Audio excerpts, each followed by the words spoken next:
cinema's most legendary team-ups, films where two major stars shared the screen and battled it out for screen time, top billing, the fatter paycheck, and the most acclaim. Every week we discuss movies that gave audiences two for the price of one on Legends of the Silver Screen, and delve into dueling star personas, a bit of behind-the-scenes drama, and the ultimate quest for box office, Oscars, and cinematic dominance. And don't worry, we discuss actors of all genders from week to week because girls are invited to the boy party, and gender is a construct anyway. We are joined this week by a special guest. I'm Lucien, by the way, and Shane is here.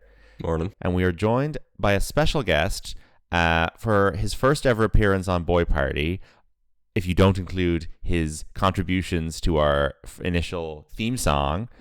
Ladies and gentlemen, welcome Brendan Fernando Kelly Palenque. Hello. Wow, it's been a long time since I've been referred to by my official title. Exactly. My ridiculously long name. What are you going by these days? I think I usually cut out the Fernando now just because I'm like, it's a lot. You're back into our podcasting sphere. Last time you recorded with us was an Adam and Ben episode about I Now Pronounce You Chuck and Larry. And by sheer coincidence, you're back to discuss another gay courtroom movie. Incredibly similar. Very similar film. Shane pointed out. Yeah. It's 1993's Jonathan Demme movie, Philadelphia. Almost identical to I Now Pronounce You Chuck and Larry in so many ways. Do you think there's a specific reason why? They had the same kind of cultural impact in terms of helping destigmatize gay people, homophobia, definitely exactly equal. Exactly. Do you have any other gay courtroom dramas that we can pull out of the bag later on to get you back on our podcast if this is the only thing you're willing to talk about?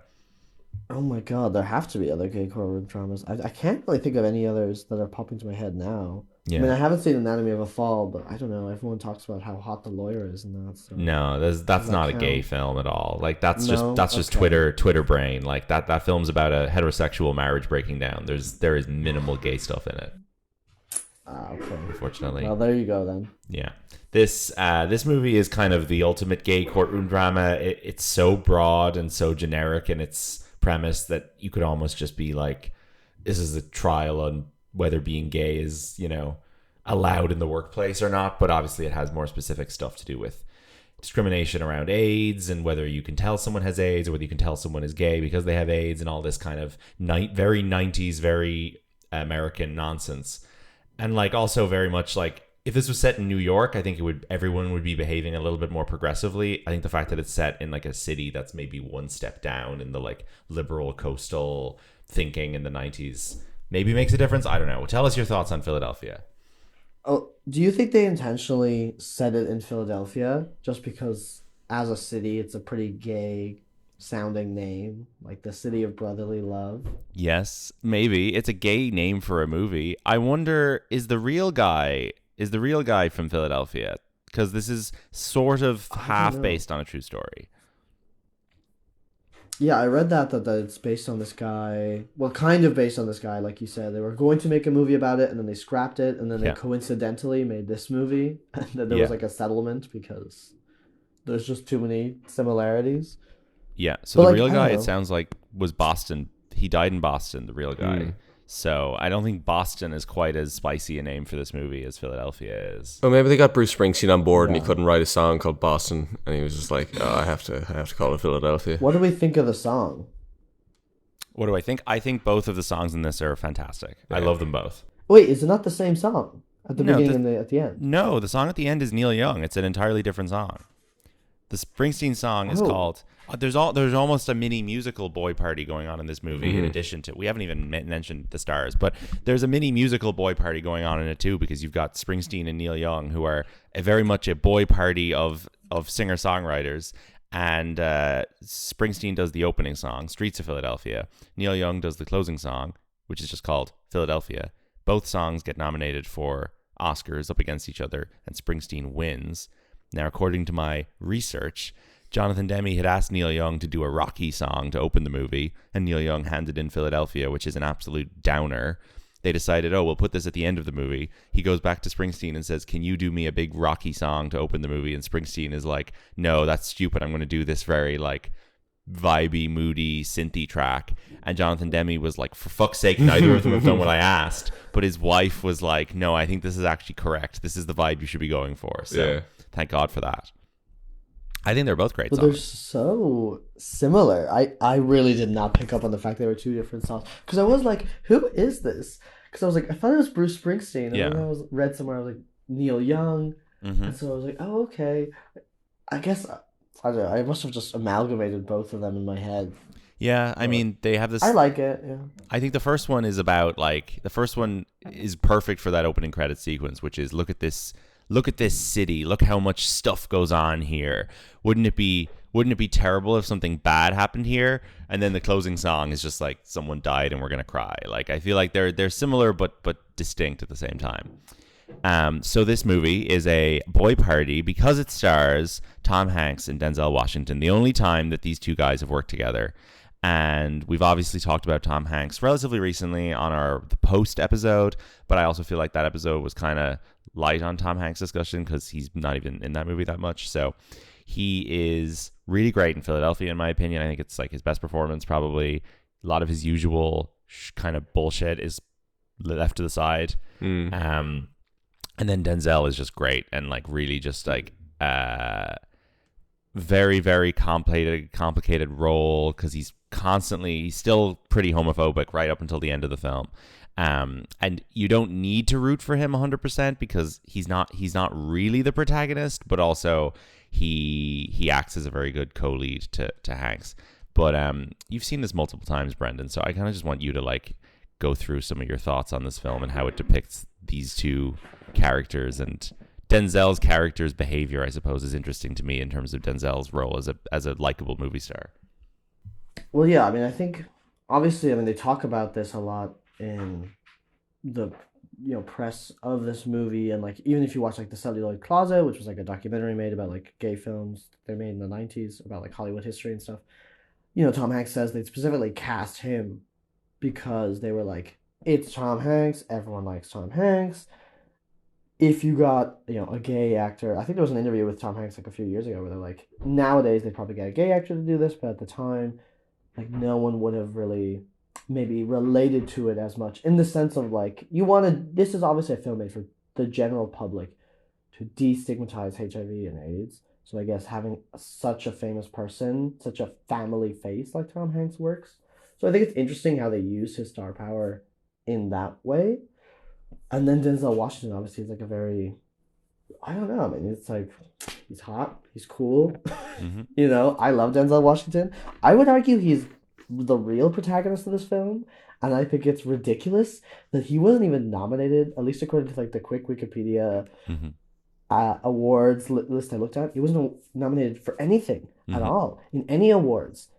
How? I don't know how, because I think he's doing great stuff here. I think it's a case of just like, if you try and convince people these are both leading performances, you're not going to get two leading actor nominations for the same film. That's so rare. You would have had to pull out a trick of convincing people that Denzel was a supporting character, even though he's not.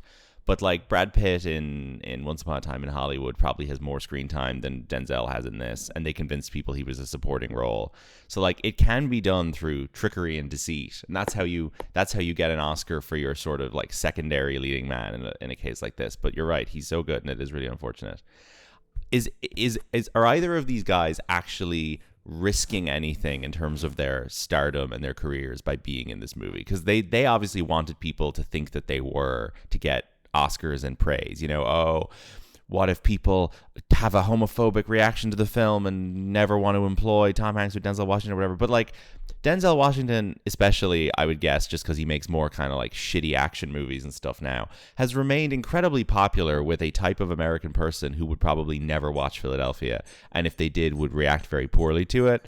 But also, like, I guess on another level, this is kind of a fairly PG and unconfrontational gay film. Like, there's really very little in terms of like actually showing us the relationship between Hanks and Banderas in any really intimate way. I feel like it's mostly just about, you should treat people the same in the workplace, and it's very sad when somebody is sick and dies. There's not much in here that like a homophobe could get riled up about, other than treating people as a human being. Like, Yeah, I mean, I don't really think they risked. I mean, it's hard to say because obviously the '90s was such a different time.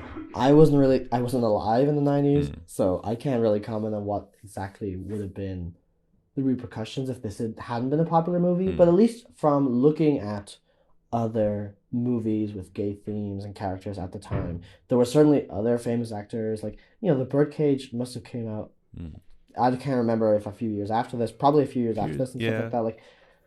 Like there's tons of films out there where it's like at most this would have flopped, people would have moved on. I don't think either of their careers would have been particularly affected negatively, and like they're really not doing anything explicit here. I think Mhm. it is actually really interesting that they have Antonio Banderas as like Tom Hanks's boyfriend, because like first this was like one of his first English speaking roles, and he's really underutilized here. He doesn't do much of anything aside from in that one hospital scene Mm-hmm. at the beginning where there's that really disgusting greasy doctor. Yeah, yeah.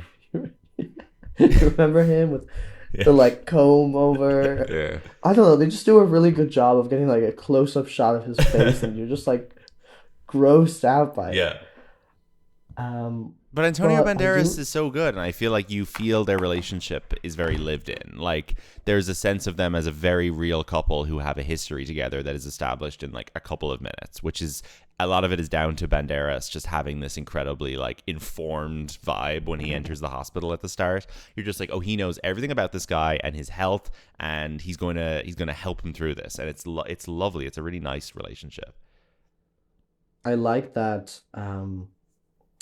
I don't know. I think it's funny to compare Banderas like when you look at his previous filmography Mm-hmm. in Spain, because he had been working a lot with Pedro Almodovar before coming over, doing like very explicitly gay films. Especially when you compare it to this, and like very weird gay characters. Like he was, and I think it is like his very first film role. He was like a gay Islamic terrorist, which is a Okay. lot to unpack, I guess.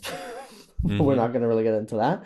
And Yeah. then he's also like a gay murderer in another film, and like these have like explicit, sex scenes and Mm-hmm. nudity. So to compare it to this, yes, it is very tame, but I don't think this film really needs or is calling for that. Like I definitely saw a lot of reviews from people nowadays complaining that like, oh my God, they like barely even get, they don't even get a kiss, I don't think, right? Like Mm-hmm. at most they get that one dancing scene.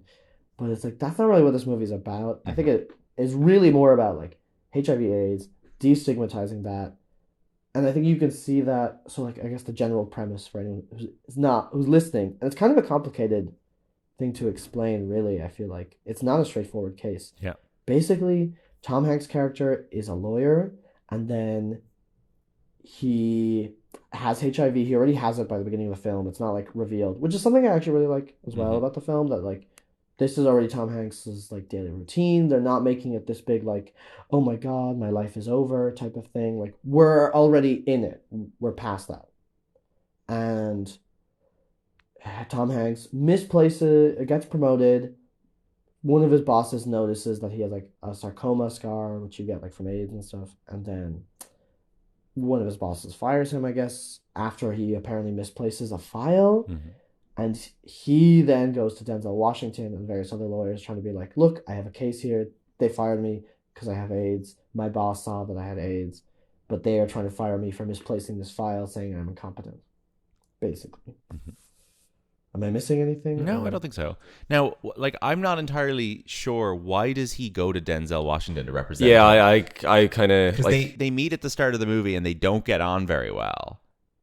I mean, but he obviously has a certain degree of respect for Denzel. Sure, Is but it that- Denzel also gives off the aura of like, I'm TV personality man. He's a bit of Yeah. a Saul Goodman type. Yeah, he like, is. and like if you're a high profile lawyer, maybe it's just everyone else is friends with the. That's the thing. Is he the only lawyer That's Tom kind of Hanks outside knows the system. who doesn't have a conflict of interest with Yeah. his law firm? Maybe. Maybe. Like, he's the next guy he can think of. Because Denzel kind of seems like an asshole the minute he meets him.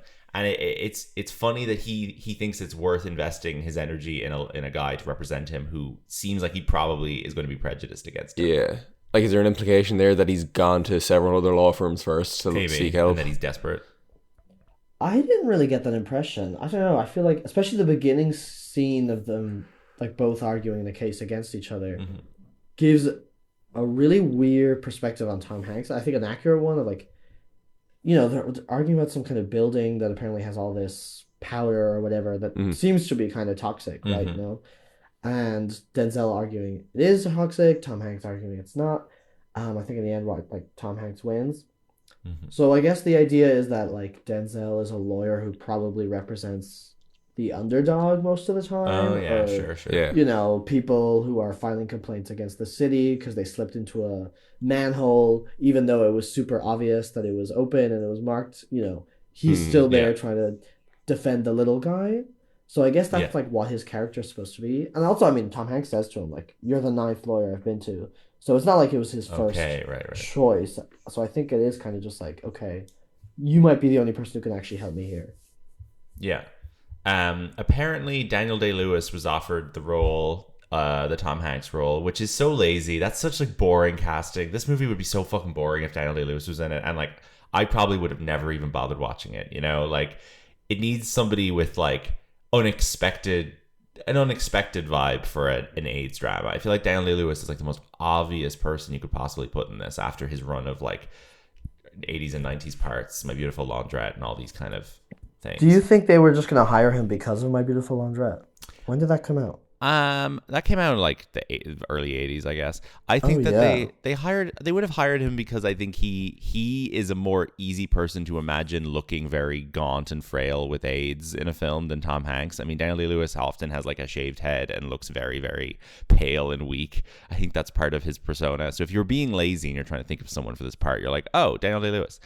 And then considered for the role of Joe Miller were Bill Murray and Robin Williams, like stupid idiot choices. That's really version on Chuck and Larry territory. Yeah, like, exactly. If you you have fucking Robin Williams in this, oh my god. And then incredible piece of information. Yeah. The Antonio Banderas part was offered to John Leguizamo, but he turned it down so that he could play Luigi in the Super Mario Brothers film. And aren't we all better for it? I think so. I like to think that Banderas probably had a more international career, in part thanks to this movie, right? Yes. Definitely helps him certainly get a little bit more recognition in Hollywood. And also, the Super Mario Brothers film would be nothing. Without him. Yeah, exactly. Our Luigi. Exactly. So Hanks goes and says about, you wouldn't make this nowadays with a straight actor in 2022. And I guess he's correct in 2022. But like in 2014, we get The Normal Heart, which is the Ryan Murphy AIDS drama with Mark Ruffalo plays Larry Kramer, who's basically similar like arc to Andrew Beckett in this, where he's this like very successful author and he gets AIDS and he's taking out illegal action as he's getting sicker. And like, You're getting away with Mark Ruffalo in this role 9-10 years ago. I wonder, is there still a little gap open today where you could get away with having a big straight actor that people generally regard and respect in very high esteem playing a gay man dying of AIDS? Because I feel like Mark Ruffalo is one of the last guys you'd get away with it with, where like he's there's enough goodwill towards him. Because like, I mean, Bradley Cooper is still playing Leonard Bernstein. I don't think that like, and he's obviously not openly gay, at least. There's still like a little bit of wiggle room, I feel like, depending on who the person is. I don't think anyone would want to see Mark Wahlberg playing this guy, but if it was someone where there's a lot of goodwill towards them in the gay community and they seem like a person who is a decent ally, if not more, you get away with it. I don't know. What do you think? I mean, yeah, I think it's weird that Hank says that. I don't think that's really true. And I don't personally even really care, to be honest. Yeah. But yeah, I think, especially if it's someone like Bradley Cooper, like, I think, well, in the case of like Maestro, for example, like people were so fixated on the nose, I think the gay thing was so secondary. Yeah. And also, I was like, okay, it's like, you made a movie with Lady Gaga, we can't really go against you, can we? Yeah. Exactly. That's all someone needs to do.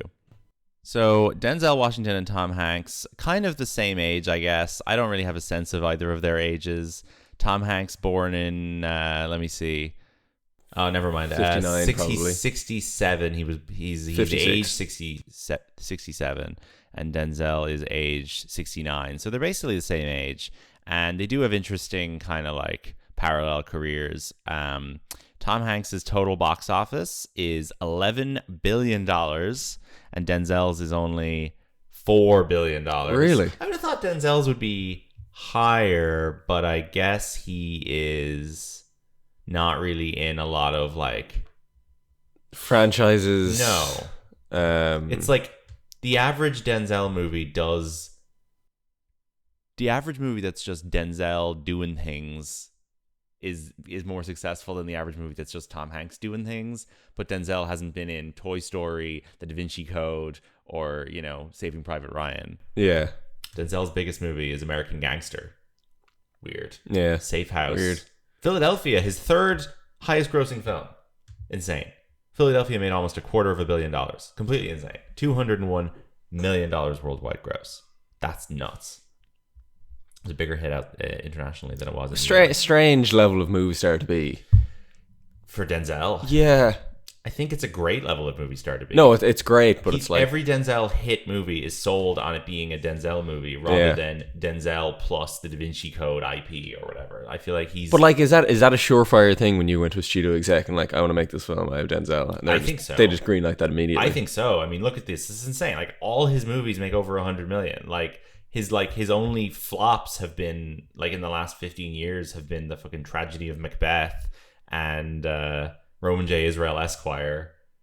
That's kind of it. Like, and of course he's going to be in Gladiator 2 later this year. You said you like Denzel, Brendan. What's your favorite Denzel movie? I love Mississippi Masala. Haven't seen it. Which is a great film. It's really a nice romance. It's different. It's a very, very specific setting because it's about like an Indian family who originally are from like Uganda and had to leave Uganda because the dictator there was like, hey, Asian people, get out of Uganda. So I don't know, it's a really weird film. I knew nothing about that history before, so I was just like, oh, okay, that's interesting. And Denzel is like great in it. I think he's very young. It must have definitely been before Philadelphia. Yeah, it's 1992, so it's about a year before. Yes, I must watch that. I've heard good things, but yeah, not that long before. Denzel has does he have one Oscar or two Oscars? I feel like he has two, but I'm not sure. He won best. Oh, he only has one Oscar. He won wait a second. No, he doesn't. He has two. He won Best Supporting Actor for Glory in 1990, 2 years before this, and then he won Best Actor for Training Day in 2002. And he's been nominated for like 10. I feel like came very, very close to winning again in 2017, but Casey Affleck managed to pull that one off, which was surprising. They're both very good in this film. Tom Hanks's Oscar his speech, so he wins his first Oscar for this, and then he wins his second Oscar the next year for Forrest Gump, which is what it is. He makes this weird speech where he outs his high school drama teacher as gay in the speech. He's like, I last week I met up with two guys I haven't seen in years, my high school drama teacher and my classmate, and they are both gay men. And apparently the teacher was not out and did not want this to be said on live national television, and it kind of ruined his life. So that's really bad. Cool. And then also Tom Hanks just like descends into this weird Christian thing in the second half of his speech where he starts talking about how like God the protector is going to treat all of the men who died of AIDS as his precious children in heaven and take all of the scabs and sores from their flesh and all this. And it becomes a really, really weird speech. And it's like, he's trying really hard, obviously, to make the speech not about him, but about the community who died from AIDS. But it's also just like completely, in my opinion, tone deaf. At least now it seems very tone deaf in the sense that he's like bringing all this weird Christian imagery into it, which I don't think is what a lot of those men would have wanted, but I don't know. I think it's odd. I take it neither of you have seen this speech. I haven't. I feel like I haven't. I only know it because of In and Out. Oh yes, In and Out, I guess, is based on this, right? Where does he get outed in and Out? Is it on the Oscars?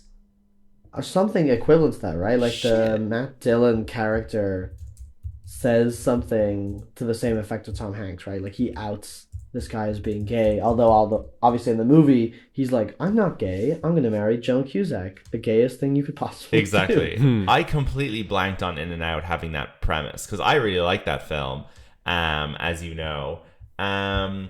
You're very correct. There's nothing on here about the development of In and Out, but yes, In and Out is about an English teacher living a quiet life And then his former student, Cameron Drake, played by Matt Dillon, wins Best Actor at the Academy Awards. This film comes out in 1987.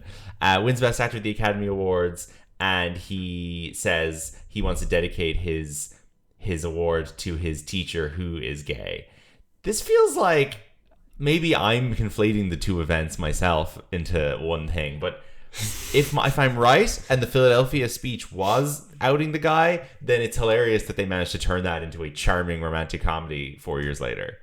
But no, that's definitely what it is. That In and Out is definitely based on that incident. That's so funny. To some extent. That's so funny. Yeah.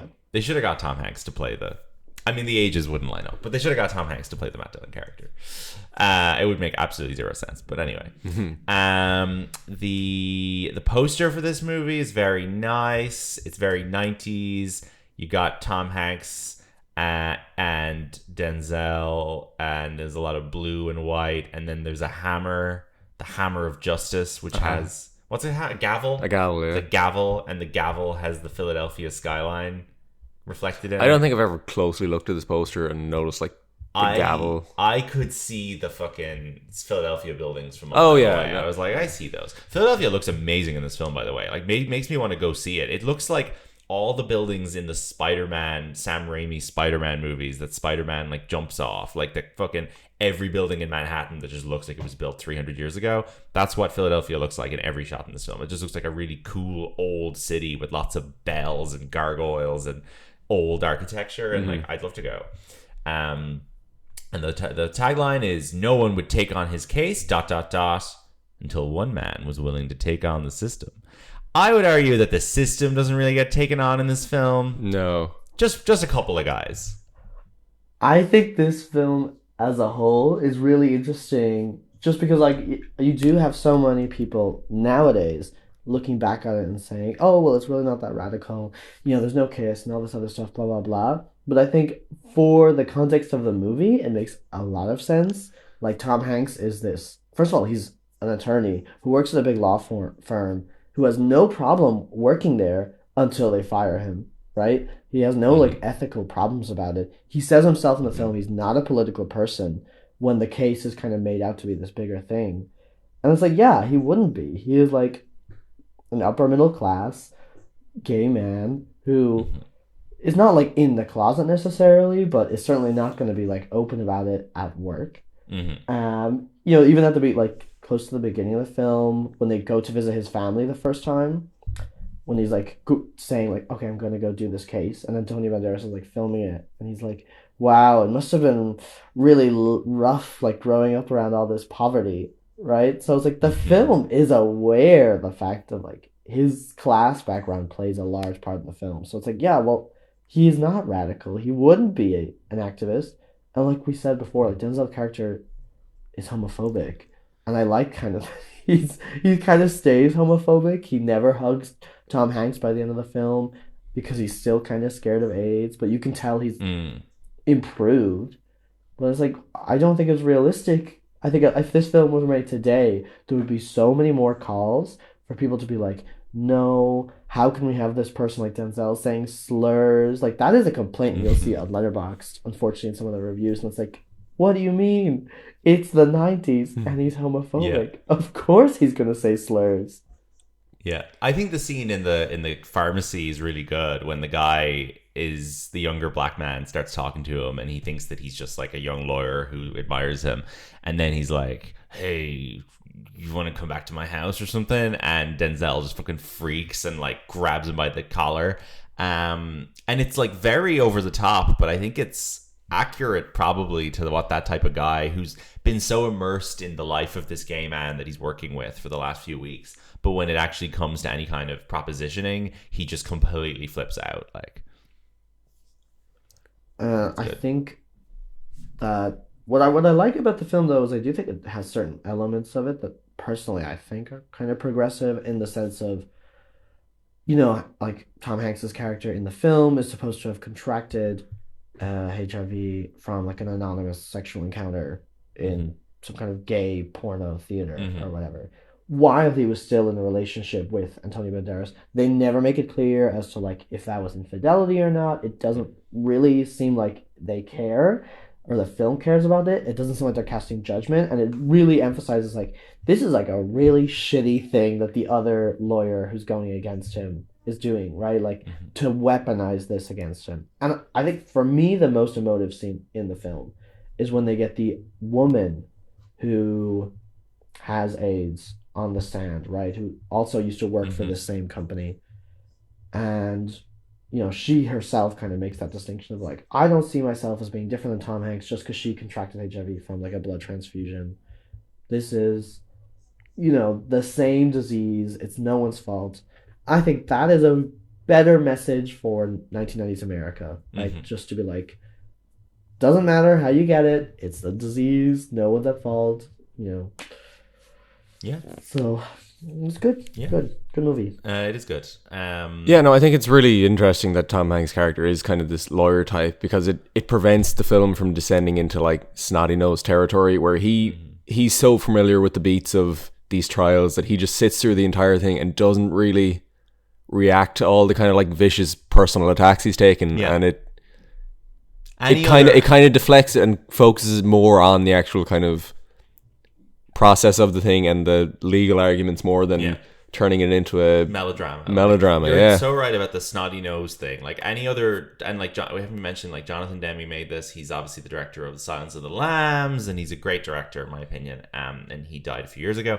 But like anyone else who directed this, if this was a fucking Spielberg or a fucking Ron Howard movie, the big emotional climax would be Tom Hanks sobbing and blubbering and being like, "I'm gonna die! Oh, this is terrible!" Like it would be awful. And like that's what the Daniel Day-Lewis version of this would be as well. Is like a bunch of snotty nose blubbering. But like Tom Hanks is so in control of this character, and the character is so in control of his own destiny in the sense that like the big emotional scene for him isn't a crying blubbering scene. It's the fucking Maria Callas scene where he's trying to explain his relationship with this piece of music to Denzel, and he never like starts crying, but he's just got so much emotion inside him connected to this, and I think it's incredible. And like they show 10 seconds of it as his Oscar clip when they're going through the nominees, and it's really weird out of context because like it's literally right there in between two clips of people crying and blubbering and shouting, and then you have him being like, "I am love, I am music," and it's like, okay, this is really strange out of context, but in the film it works so well.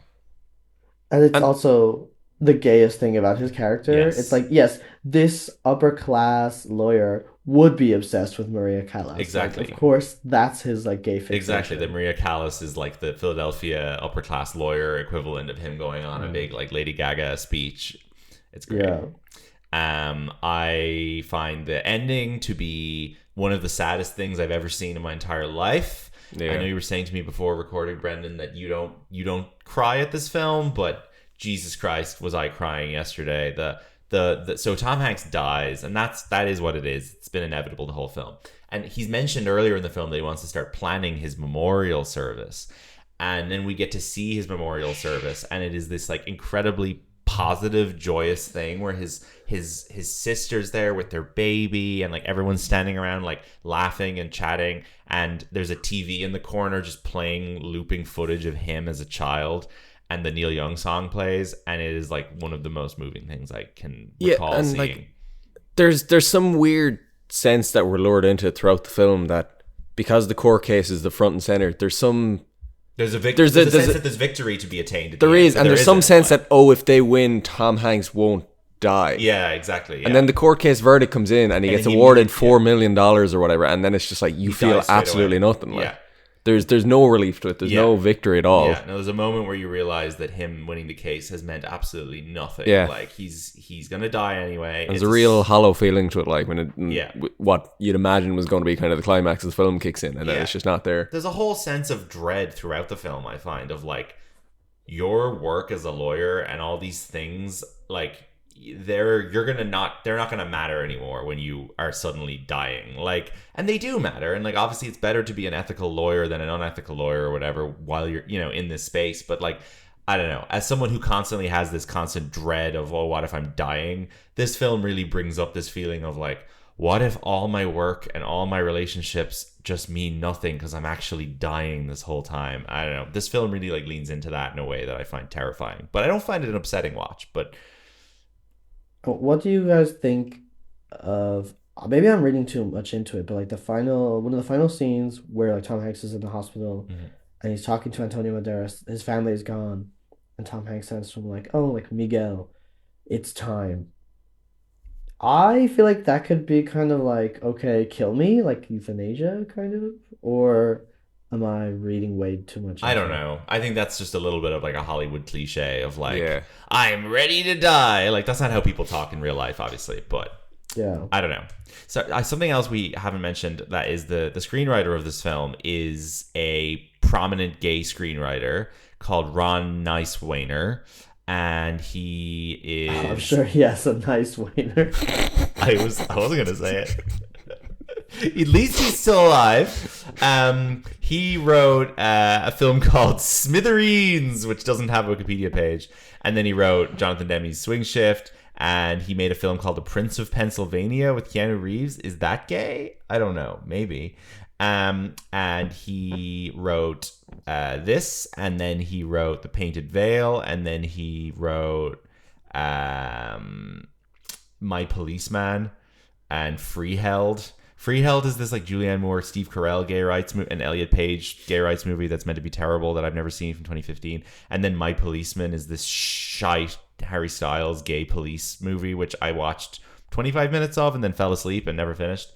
And he's currently writing a show that my parents have been really into called Fellow Travelers with Matt Bomer, which is a gay McCarthyism 1950s communist show that they say is great with Matt Bomer and Jonathan Bailey. I feel like Matt Bomer is very much the type of actor who could be cast in the Tom Hanks role in this if you wanted an actual gay actor. Him or Jonathan Groff, or honestly Jim Parsons from The Big Bang Theory would kind of kill this role. But anyway, I'm only able to name 3 gay actors, and they're all white men in their 50s. I don't know. Do you have any other suggestions, Brendan?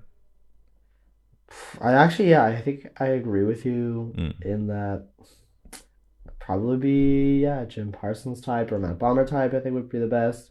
I mean, you're not getting someone like, I don't know, Neil Patrick Harris No, to do absolutely this. not. You know. That's the Andrew worst. That's Scott. the worst. Andrew Scott, I guess. I don't know.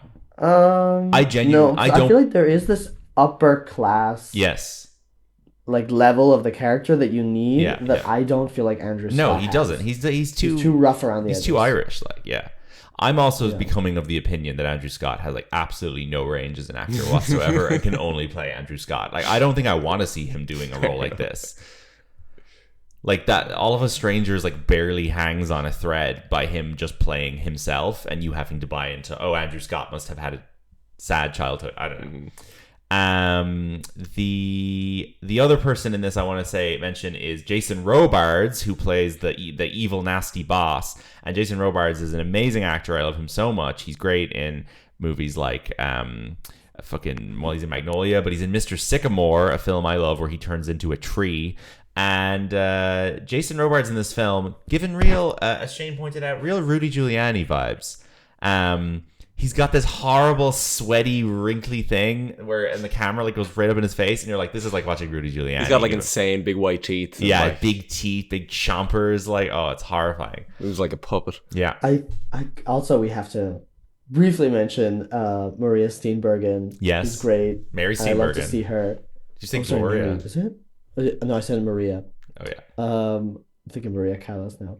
But I do think the most homophobic thing in this film is her hair. She has this like disgusting perm that does not suit her whatsoever. Sure. She's really good. She was on the Oscars on Sunday night presenting Best Supporting Actress, actually. Joanne Woodward is Tom Hanks' mother. Anne Dowd, one of our favorites from The Leftovers, plays the sister. Roger Corman's in it very briefly. Bradley Whitford is in it. Bradley Whitford and Anna Devere Smith, 2 West Wing people. Quentin Crisp is in it as a party guest, uncredited. That's fun. I didn't see him. I did not see him, no. It's bizarre.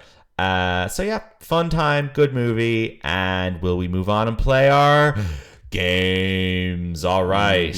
Time for the credits game. You guys are going to be competing now for this one. Okay. I'm going to read out the cast list of a movie starring one of the 2 boys from Philadelphia, from bottom to top, and you're going to have to guess what the movie is as fast as possible. So let's have a look. I'll be honest, I hadn't picked one out yet, but I have picked one out now. All right. Wait, no, I haven't. Sorry, 1 second. Okay. You know what? I'm not going to do too difficult of a one. Okay. Do you want to know the year? Yes. Yes. Okay. Yeah, sure. 2006. Okay. I'm going to go from like halfway down.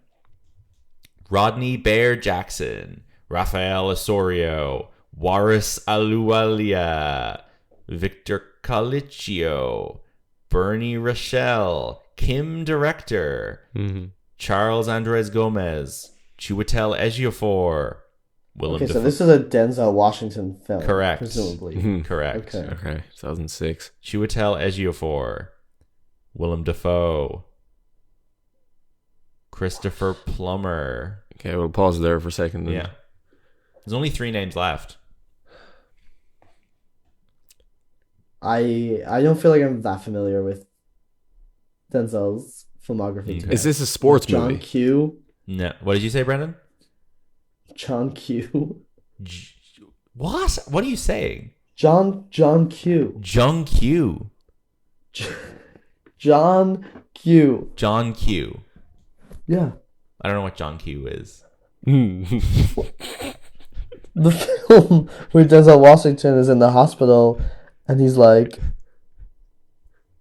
doing, trying to get a heart transplant, so he like holds it up as a terrorist thing. How have you never seen John Q? That is classic. No idea. Sounds great. Secondary Right. school. I'm gonna look it up. Giving out more names. Jodie Foster. Shoot. 2 names left. Am I just going to have to start shouting random Denzel films out? No. Clive Owen and Denzel Washington. Clive Owen. Oh This my is a gosh, really good okay. movie. Yeah, I've never watched this film though. I don't know what this is. This is good. Denzel, Clive Owen, Jodie Foster, Christopher Plummer, I think I've seen this. Willem Dafoe. It's a really good cast. Great director, but made by one of the great living directors. All right, you give up? Give me the director. Spike Lee. Brendan, have you got out in here? But it's the most un-Spike Lee No, Spike Lee I movie. have no idea. This is Inside Man. Inside Man, of course. Inside Man. It's great. It's a bank heist movie with Denzel and Clive Owen. It's great. All right. Shane, do you have the box office for the weekend this movie came out? I don't know. Maybe I do. Now, maybe I I'll be don't. honest, 1993 is a real, weak point for me. I feel like I'm not familiar with many films. I'm also going to look up this John Q thing that Brendan was talking about because I have no idea what I it is. cannot believe you've never heard of this film. This is like quintessential. You're in school. Oh, yeah. SPG. John Q. Nick Cassavetes. His son has a heart thing. You have it on your watch list. Robert Duvall, James Woods, Ray Liotta, Anne Hesh. Sounds okay. It's very highly entertaining. It's really good Denzel trash fare. Like, this is All what right. you should be watching. All right, okay. All right. Yeah. Do we want to get going? Yeah. When does this come out? This comes out January? January 14th, 1994. Lovely, okay. 94. Okay. Well, that's Sure. Oscar season 93. Yeah. This opens number 1. Okay. Do you want to take a wild guess at what's number 2 at this stage? I have absolutely no idea. This is kind of depending on who you are, this can be either considered a comedy or horror. Depending on who you are. Yeah, on your taste and view of this film. Okay. Like Edward Scissorhands. No, It's a good guess.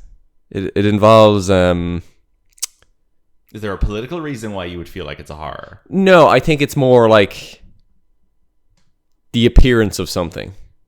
The appearance. There's costumes involved. The Elephant Man? No. Am I in the right zone? The Elephant Man is closer than. There's like a scary guy in it. A guy who's a bit of a freak. Yeah, I guess that's one way to put it. I'm gonna need more Yeah. clues.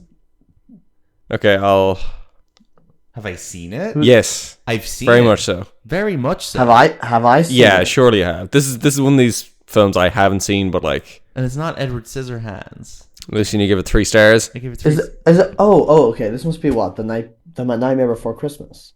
Nope. Pierce Brosnan No. is in it as like the 7th lead. Mrs. Doubtfire. This is Mrs. Doubtfire. Oh God! Oh, very scary film. Not a That's fan. not a horror film. Not a fan at all. Sorry, Lucien is terrified of it, so I kind I'm of... terrified of it. I saw it. I watched it like when I was over at a dinner party once. I was like locked alone in a dark room. Not locked. I was left alone in a dark room. You were put at the kids' table. Like. Mrs. Doubtfire by myself. Oh. And I found it so scary. I really didn't like the going undercover. Like the idea of like being in disguise, hanging out with your kids, tricking them really freaked me out. I really don't like it. It's like a clever film, but it's very scary. Pierce It's Brosnan just is funny. It's so funny. one of the 5 Mara Wilson movies. Oh, yeah. One of the greatest filmographies of all time. Yeah. Yep. Next up, Okay. this is a primarily black cast. Okay. This is the third film in this franchise, I'd imagine. Is it a Friday or a barbershop or something? You know, well, it's along the lines of like event number 3. Event number 3. Yeah. Oh man, I don't know. This bachelor party is going to bring down the house. I don't think I'm going to know what this is. This we got Christopher Reid, Christopher Martin, Bernie Mac, I don't Chris know Tucker. I have no idea what this is. What is it? This is House Party 3. I've never heard of House Party. House Party 3. House Party 3. That sounds like a French film. Sounds like a French comedy. Sounds like a French translation of an Yes. American movie. Sex Party 2. Yes, exactly. Okay, this is another one that has like a name that, if this wasn't this could also not be a real film, but I believe it is. Okay. This is given 4 stars by Lucien. Wow. It's got a one of the all-time greats as the lead here. One of the all-time greats. Is it Brendan Fraser? No, like older. Paul Newman? No, you're closer. Robert Redford? No, Jane Fonda? no. I don't know. Jack Lemmon. Jack Lemmon's in this. Yeah. Grumpy old man. Grumpy old men. Grumpy old man. That's good.